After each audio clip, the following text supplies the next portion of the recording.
정말 그가 하나님께 먼저 인정을 받고 그러고 난 다음에 사람께 인정받는 바로 그 순서를 그가 잘 지켰을 뿐만 아니라, 산수 계산 한번 해봅시다. 요셉이 이 보디발 집에서 몇 년 동안 일했는지, 치매에 좋다 그러니까 한번 해봅시다. 요셉이 몇 살 때 팔려갔죠? 17살. 몇 살 때 그가 총리 대신이 되었죠? 30살. 그럼 그 사이 몇 년이요? 13년. 오케이. 아직까지 괜찮으세요? 정상 괜찮으십니다. 13년 끄트머리에 몇 년 동안 감옥에 갇혔죠? 그래서 우리가 통통 하는 거죠. 지금 통통 2년 동안 감옥에 갇히잖아요. 그럼 최소한 이 보디발 집에서 몇 년이요? 11년 동안. 오메 11년 동안. 지금 우리 7절부터 시작되는 것은 11년 그 끄트머리에 지금 일어난 사건이에요. 보디발이 요셉을 관찰한 것이 11년이에요. 그가 열심히 믿음으로 하나님께서 형통케 해주시는 모든 일 가운데서 최선을 다한 것이 11년이라는 거죠. 한두 번 열심히 잘해서 된 게 아니에요. 한두 번 우리가 반짝하는 가운데서 리더가 되고 그거 아니에요. 끝까지 충성하는 거예요. 신실한 거죠. 바로 그것을 우리가 요셉을 통해서 배웁니다. 사랑하는 나샘 성도 여러분, 우리가 이 세상에서 일할 때도 정말 열심히, 또한 하나님께서 이 직장 가운데서 주신 이 상사들, 보디발 같은 사람들이니까 아주 열심히 일을 해야 되죠. 에베소서 6장에 나온 말씀처럼 employers, 바로 이분들은 하나님께서 세우신 자들이니까 우리가 열심히 이분들 밑에서 또 일을 하는 것이고, 그 가운데서 한두가 아니고 오랫동안이요. 그런데 이것은 하나님께서 개입해 주셔야 그게 끝나는 거지, 언제 끝날지 지금 계속 모르는 거예요. 다른 말로 표현하면 한두 번 할 생각하지 마시고 처음부터 끝까지 그냥 그렇게 한다라고 한번 생각해 보시기 바랍니다. 제가 놀란 게 한 분 있었어요. 제가 총각 때 제가 아는 어떤 분이 달라스에서 그 도넛 샵을 하시는데, 하여간 그 한 2-3일 동안 일하시는 분이 뭐 힘들어서 아파서 하여간 제가 안다는 그거 하나로 가서 이제 그냥 사흘 동안 제가 아르바이트를 한 번 한 적이 있었어요.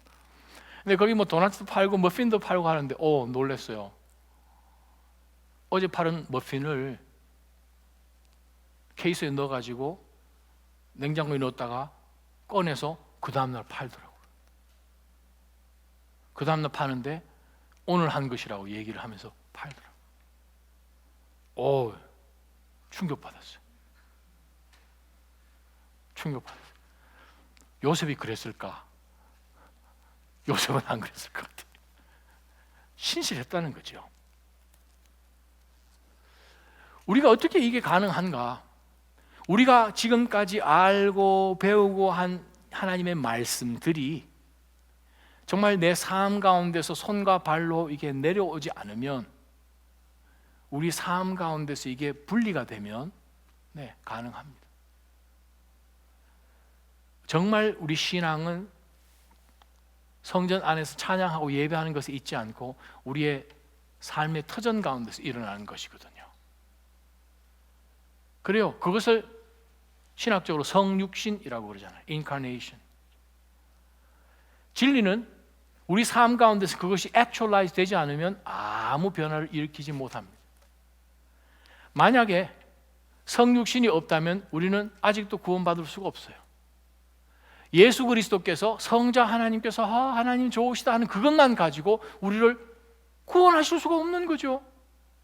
근데 예수님이 우리가 이해할 수 있는 단계로 내려오시고, 아니 우리보다도 더 낮아지셔서 십자가까지 죽으시고, 정말 우리와 동일한 몸을 가지시고 피를 가지시고 우리가 이해할 수 있는 말씀으로 해주시고, 또 못 알아들으니까 비유로 말씀해 주시고 하는 가운데서 깨닫도록 해주셔서 성육신 되어 주셔서 우리가 하나님을 알게 된 것이죠. 구원받게 된 것이죠. 신앙도 마찬가지예요. 신앙은 무엇입니까? 관념 속에 들어있는 이것이 삶 가운데로 나오는 거거든요.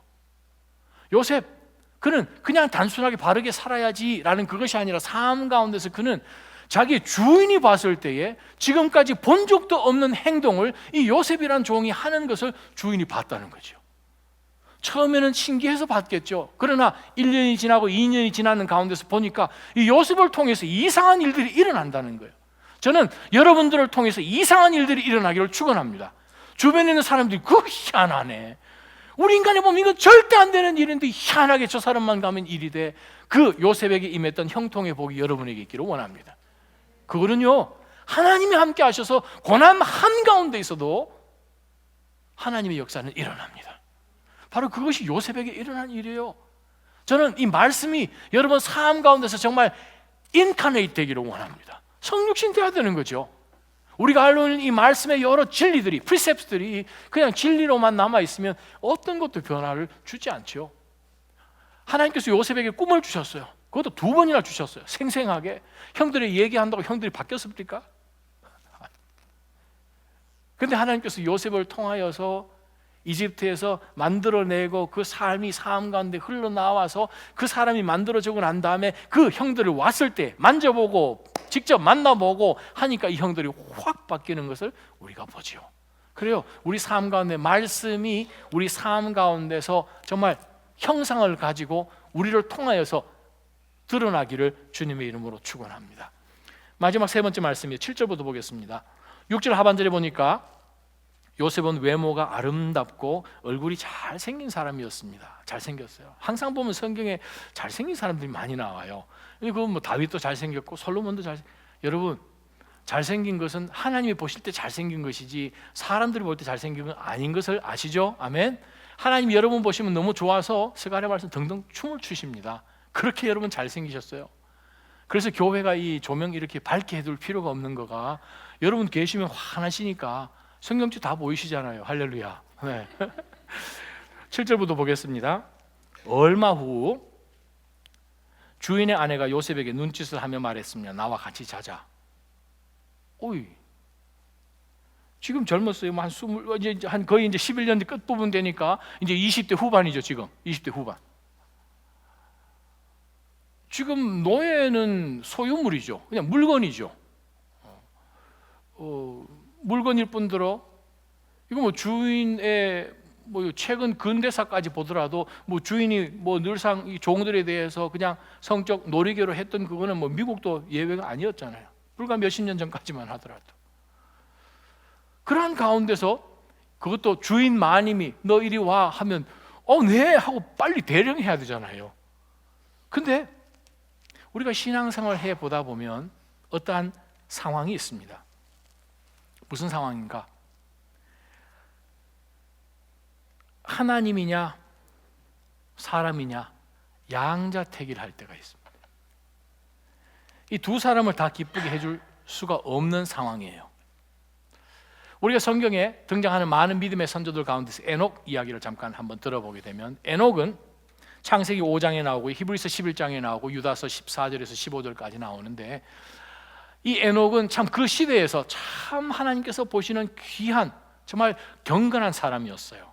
유다서 14절 15절 보게 되면 정말 불경건한 시대에 경건한 사람으로 불경건한 사람들에게 불경건한 행동을 하는 사람들에게 그런 경건한 메시지를 전했던 사람이라고. 유다서 보게 되면 불경건한 단어가 3번 나옵니다. 한 절에 15절에. 그 정도로 그는 확연하게 드러나는 사람이었습니다. 그런데 히브리서 11장 5절에 보게 되면 분명히 성경은 이렇게 기록하고 있습니다. 에녹은 하나님을 기쁘시게 하는 사람이라는 인정을 하나님께 받았습니다. 아멘. 우와, 굉장한 거예요. 굉장한 거예요. 히브리서 11장 5절, 에녹은 하나님께서 하나님을 기쁘시게 하는 삶을 사는 사람이라는 인정을 하나님이 주셨다는 거예요. 하나님을 기쁘시게 하는 사람이라는 인정을 하나님이 주셨다는 거예요. 그 에녹의 특징은 무엇입니까? 하나님과 함께 동행했어요. 모든 상황 가운데서 하나님을 기쁘시게 하는 그 일에 최우선을 둔 거죠. 그런데 우리가 신앙생활을 해보면 때로는 양자택일 해야 될 때가 있습니다. 하나님도 사람도 동시에 기쁘게 못하는 거예요. 보디발도 하나님도 이건 가능했어요. 근데 보디발의 아내와 하나님 이건 안 되는 거예요. 지금 요셉의 입장에서 보면 지금 이곳에서 나의 입지를 더 돈독하게 혹은 주인의 신임도 얻고 또 하나님의 사랑도 받고 만약에 그렇게 생각을 했다면 반대로 에이 내가 이곳까지 와서 그냥 형들이고 뭐고 다 잊혀지고 나는 그냥 이름도 없이 그냥 2번 3번 번호같이 불리는 이 노예처럼 지금 살고 있는데 그냥 에이 모르겠다 하는 가운데서 포기해버렸다면 아마 그는 이 상황 가운데서 그의 젊음을 따라서 자기의 모든 생각과 감정을 그냥 오픈해 버렸을 거예요. 그게 정상이었잖아요. 근데 요셉은 이야기합니다. 8절에 보니까 거절하면서 자기 주인의 아내에게 말했습니다. 보십시오, 주인께서는 집안에 있는 것들에 대해 제게 전혀 간섭하지 않으시고 자신이 가진 모든 것을 제게 맡기셨습니다. 이 집에는 저보다 큰 사람이 없습니다. 내 주인께서 제게 허락하지 않으신 것이라고는 마님밖에 없는데 그것은 마님은 주인의 아내이기 때문입니다. 그런데 제가 어떻게 그렇게 악한 짓을 저질러 하나님께 죄를 짓겠습니까? 그녀가 날이면 날마다 요셉에게 끈질기게 요구했지만 요셉은 그녀와 함께 자기를 거절했을 뿐만 아니라 함께 있으려고도 하지 않았습니다 라고 성경은 분명하게 기억합니다. 첫 번째 붙들 영적 요셉의 시험을 이긴 방법이 무엇입니까? 하나님이 허락지 않은 것은 취하지 않았다는 거예요. 그 말은 무엇입니까? 먼저 하나님께 여쭙는 거죠. 하나님 이거 허락하셨습니까? 아니다. 그러면 여기에 대해서 두 번 생각을 하지 않은 아주 귀한 모습을 보죠. 우리가 신앙생활 해보면서 목회를 하면서 여러분들 여러 주변의 사람들을 보면서 동일하게 느끼는 것이 무엇입니까?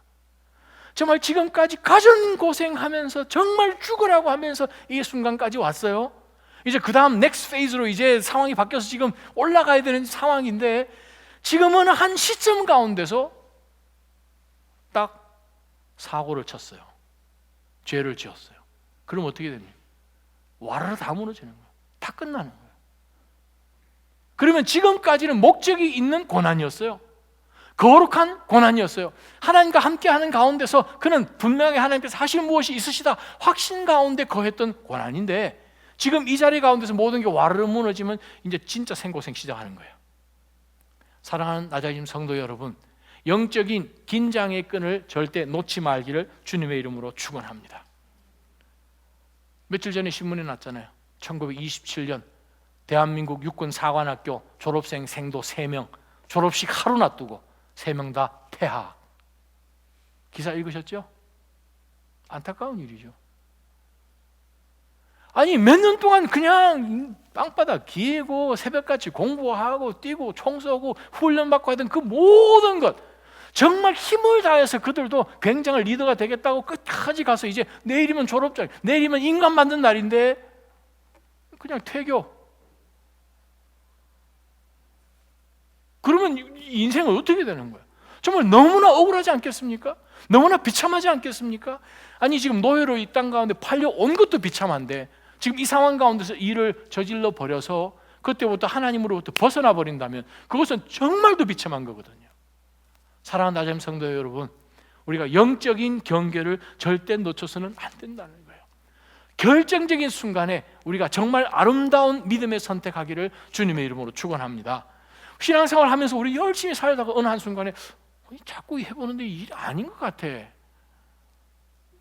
좀 더 사람들을 만나봐야 될 것 같아. 좀 더 전화 좀 하고 은행에 연결하고 좀 그렇게 해야 될 것 같아. 열심히 기도하고 했는데 별로 진행이 없는데 그래 사람들 만나고 하는 것을 진행돼야 될 것 같아 하는 가운데서 이쪽으로 그냥 결정을 딱 하는 순간 여러분 우리에게 하나님 외에 갈 데 있으십니까? 대답해 보세요. 우리에게 하나님 외에 갈 데 있습니까? 하나님 믿고 보스턴까지 오셨잖아요. 하나님 떠나면 우리 갈 데 없어요. 절대 놓치지 말기를 다시 한번 주님의 이름으로 권면해 드립니다. 그리고 우리가 요셉의 삶 가운데서 정말 그가 자신의 순간적인 그러한 감정이나 쾌락에 그 자신을 노출하고 취하고 그냥 자기 감정대로 그냥 행동하고 하지 않고 정말 그는 하나님 앞에서 하나님이 허락하신 그것 항상 여쭤보고 취했던 것뿐만 아니라 요셉에게 배우는 것이 또 하나 있습니다. 자기 자신이 속 사람이 노예가 아닌 거죠. 겉은 노예예요. 직업도 노예예요. 근데 속은 하나님의 사람인 거예요. 그거죠. 속은 자기 속 사람, 이놈의 이 속 사람이 노예 취급받는 것을 그는 허용하지 않은 거죠. 자존감을 가진 거죠. 자기의 자신감, 자기의 정체성을 절대 잊어버리지 않은 거죠. 내가 누군데 나는 하나님 앞에서 그 짓을 못한다 하는 그러한 생각을 갖고 그는 이 어려운 고비 지나간 거죠. 사랑하는 나자님 성도 여러분, 저희는 이 땅 가운데 살면서 믿음의 동지들입니다. 부부는 같은 이 참호 속에서 어깨를 비비면서 함께 영적 전투에 참여하는 가장 가까운 왼수가 아니고 가장 가까운 아군이죠. 우리가 하나님 앞에 서는 그 순간까지 영적 전투는 멈추지 않습니다. 그렇다면 특별히 인생의 어려운 시기를 지날 때에 싸우지 마세요. 부부싸움 하지 마세요. 억울하잖아요. 지금까지 이렇게 고생한 것도 힘든데 어느 한순간에 딱 와가지고 인간적인 생각으로, 인간적인 감정으로 그냥 하면서 너무 비참하잖아요. 아예 처음부터 믿지를 않았던가. 그러면 우리 신앙생활 해나가는 가운데서 안타까운 그런 것을 우리가 많이 보잖아요. 그것은 무엇입니까? 여기에 하나님의 길이 있고 하나님께서 우리를 예수 그리스도를 통해서 존엄한 사람으로 만들어 주셨다 하는 그것을 놓치지 않고 그것을 붙드는 한에 있어서는 하나님께서는 그것을 이길 힘도 주십니다. 나중에 성도 여러분, 어떠한 삶의 유혹 가운데서 저희가 민감하게 대처하며 믿음의 사람들로 마지막 이 악한 세대 가운데 경건한 믿음으로 승리하시기를 주님의 이름으로 축원합니다. 우리 한번 기도하며 하나님 앞에 나가십시다. 우리 한번 기도할 것은, 하나님 아버지, 오늘 요셉을 통하여서 하나님을 삶 전체에서 체험하는 삶으로 살았습니다. 자발적으로 자신을 낮추었지요. 하나님, 이 요셉은 사람들 앞에서 은혜를 구하고 사람들 앞에서 높임 받는 그것보다는 비록 그것을